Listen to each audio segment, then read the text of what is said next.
అన్నారు 12 పైసలు ఇవ్వాల వరకు ఒక్క మనిషికి ఇచ్చిన పాపాన పోలేదు. అందుకే తెలంగాణలోని దళిత గిరిజన బిడ్డల తరపున ఈ ప్రభుత్వాన్ని ఈ బడ్జెట్లో నిలదీయబోతా ఉన్నాం. తెలంగాణలోని బీసీలకు చెప్పారు 1,00,000 కోట్ల బడ్జెట్ అన్నారు, సంవత్సరానికి 20,000 కోట్ల బడ్జెట్ అన్నారు, మొత్తం 5 ఏళ్లలో 1,00,000 కోట్లు అన్నారు. మరి 42% రిజర్వేషన్లు ప్రభుత్వ కాంట్రాక్టులలో, అదేవిధంగా స్థానిక సంస్థల ఎన్నికల్లో, అట్లాగే విద్యలో ఉపాధిలో ఇస్తామన్నారు. ఏ ఒక్కటి ఇవ్వకపోగా ఉన్న రిజర్వేషన్ల శాతాన్ని కూడా ఈ ప్రభుత్వం తగ్గించింది. అందుకే అన్ని సమస్యలు కూడా ఇవాళ కూలంకషంగా మాట్లాడుకున్నాం. డీటెయిల్డ్గా అన్ని విషయాలు కూడా మరి ఏ రకంగా మా వ్యూహం ఉండాలని కూడా ఆలోచించుకున్నాం. పార్టీ పెద్దలు మా అధ్యక్షులు కేసీఆర్ గారి ఆదేశాల మేరకు ఈ సమావేశం జరిగింది. తప్పకుండా మళ్ళీ సమావేశం కావాలి, రిపీటెడ్గా మాట్లాడుకోవాలి, కౌన్సిల్కి అసెంబ్లీకి మంచి సమన్వయం చేసుకోవాలి.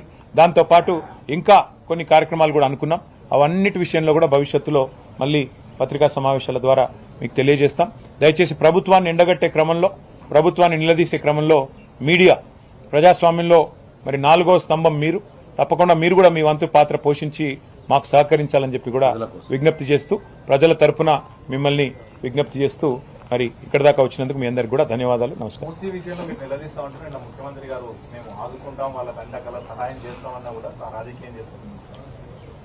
మీరు ఒకటి గుర్తుపెట్టుకోండి బ్రదర్, ఇవాళ ప్రజలు ఒకటే ప్రశ్న అడుగుతున్నారు.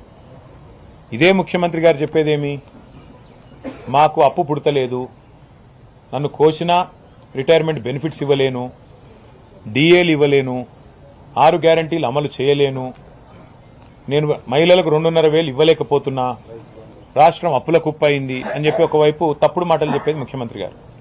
ఇవాళ తెలుగులో సామెత ఉంది, మింగ మెతుకులేదు కానీ మీసాలకు సంపెంగ నూనె అని.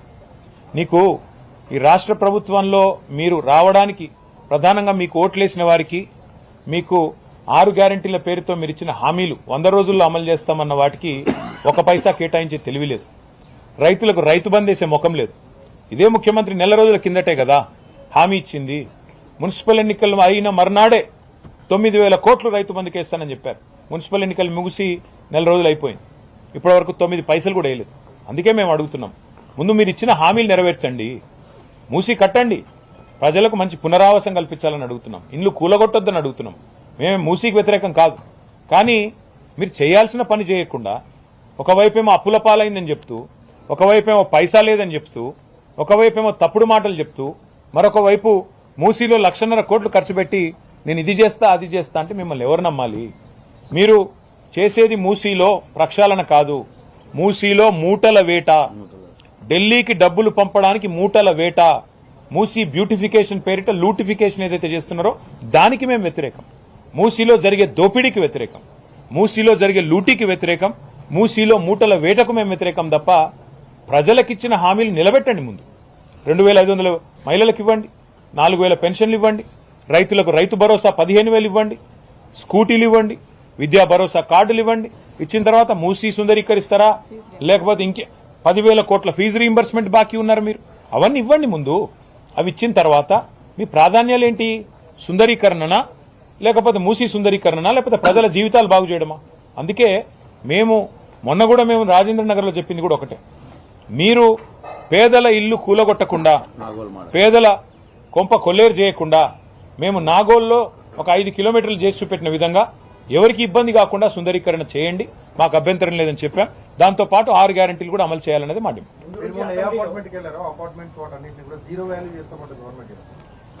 ఈరోజు ఈ రాష్ట్రంలో జీరో వాల్యూ అంటే ఎవరికైనా ఉన్నదా అంటే రేవంత్ రెడ్డి గారి మాటకి. ఎందుకంటే ఆయన స్వయంగా చెప్తున్నారు 5,000 ఆటోలు ఉన్నాయి, కానీ చెత్త తీస్తున్నారో లేదో నాకు తెలియదు, నేను రైతు బంద్ వేసినా, రైతు రుణమాఫీ చేసినా అయిందో కాలేదో నాకు తెలియదు. అట్లాగే చెప్తున్నాడు రాత్రి 10 గంటల వరకు, 10 గంటల తర్వాత వ్యాపారాలు చేసుకోకూడదని ఆయనే జీవో ఇచ్చిండు, ఆయనకు తెలియదు. అసలు ఆయన ఏం చేస్తున్నాడో ఆయనకే తెలియదు. రాష్ట్రంలో పరిపాలన పిచ్చోడి చేతిలో రాయిలాగా మారిపోయింది బ్రదర్. డే ఎకానమీ నాశనం చేసిన వాడు నైట్ ఎకానమీ చేస్తాడు. పొద్దున పూట మంచిగా నడిచే రియల్ ఎస్టేట్ రంగాన్ని నాశనం పట్టించి మొత్తం దివాలా తీసే విధంగా చేసినోడు నైట్ ఎకానమీ తెస్తా అంటే ఎవరన్నా నమ్ముతారా? అందుకే మేము అనేది, అయ్యా రాహుల్ బంధు పథకం కాదు, రైతు బంధు పథకం అమలు చేయి, ఇచ్చిన మాట నిలబెట్టు. ఢిల్లీకి 1000 కోట్లు పంపడం కాదు, రైతులకు 9,000 కోట్లు ఇయ్యి.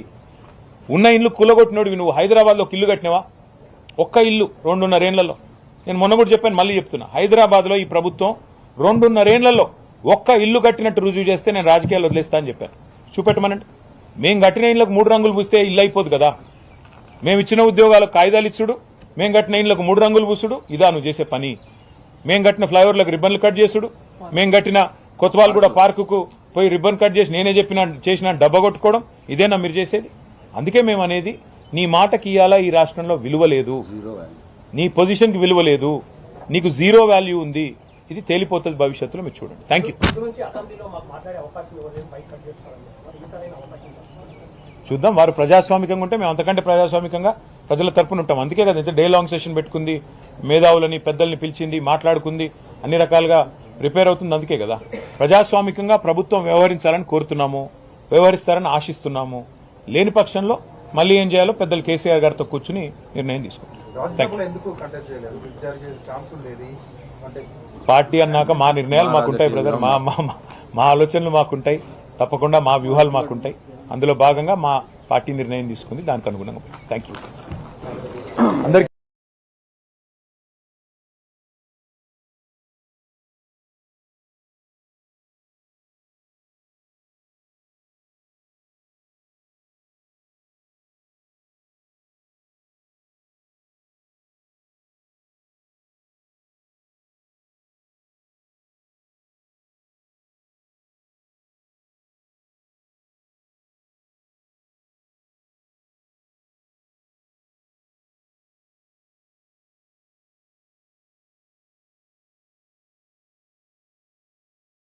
కేవలం కొన్ని నెలల కోసమే పెట్టే బడ్జెట్ కాబట్టి మరి రాబోయే సంవత్సరం అంటే 27లో పెట్టేది వారి చివరి బడ్జెట్ అవుతుంది. దానికంటే ముందు ఉండే ఈ బడ్జెట్ పెనల్టిమేట్ బడ్జెట్ అవుతుంది. ఎందుకు అంటే లాస్ట్ ఇయర్ పెట్టే బడ్జెట్ ఇట్లాగూ కేవలం కొన్ని నెలల కోసమే పెట్టే బడ్జెట్ కాబట్టి మరి రాబోయే సంవత్సరం అంటే 27లో పెట్టేది వారి చివరి బడ్జెట్ అవుతుంది. దానికంటే ముందు ఉండే ఈ బడ్జెట్ పెనల్టిమేట్ బడ్జెట్ అవుతుంది. రాష్ట్ర ప్రభుత్వం యొక్క ప్రాధాన్యాలు, రాష్ట్ర ప్రభుత్వం ఇచ్చిన హామీల విషయంలో వారి చిత్తశుద్ధి ఈసారి ఈ బడ్జెట్ ద్వారా స్పష్టంగా బయటపడబోతుందనేది మా పార్టీ యొక్క ఆలోచన. అందుకే ఈ సమావేశాలకి, ఈ బడ్జెట్ సెషన్కి ఉన్న ప్రాముఖ్యతను దృష్టిలో పెట్టుకుని ఈరోజు మా గౌరవనీయులైన శాసన మండలి సభ్యులు అట్లాగే గౌరవ శాసనసభ్యులందరితో కలిసి జాయింట్గా ఒక ఇంటరాక్టివ్ సెషన్, ఒక వర్క్షాప్ లాంటిది ఈరోజు ఇక్కడ ఏర్పాటు చేసుకోవడం జరిగింది. ఇందులో మరి ఆల్మోస్ట్ ఈ బడ్జెట్ పెడితే 60% కాంగ్రెస్ పార్టీకి ప్రజలిచ్చిన వ్యవధి అయిపోతుంది. అంటే వారి హామీలు నెరవేర్చడానికి వారికి 5 బడ్జెట్లు పెట్టే అవకాశం ఉంటే ఈ 3వ బడ్జెట్ పెట్టేస్తే 60% సమయం అయిపోతుంది. కాబట్టి మరి ఈ బడ్జెట్లో ఏ రకంగా మనం ప్రధాన ప్రతిపక్షంగా కాంగ్రెస్ పార్టీని వారిచ్చిన హామీల విషయంలో కానీ, ప్రజల తరపున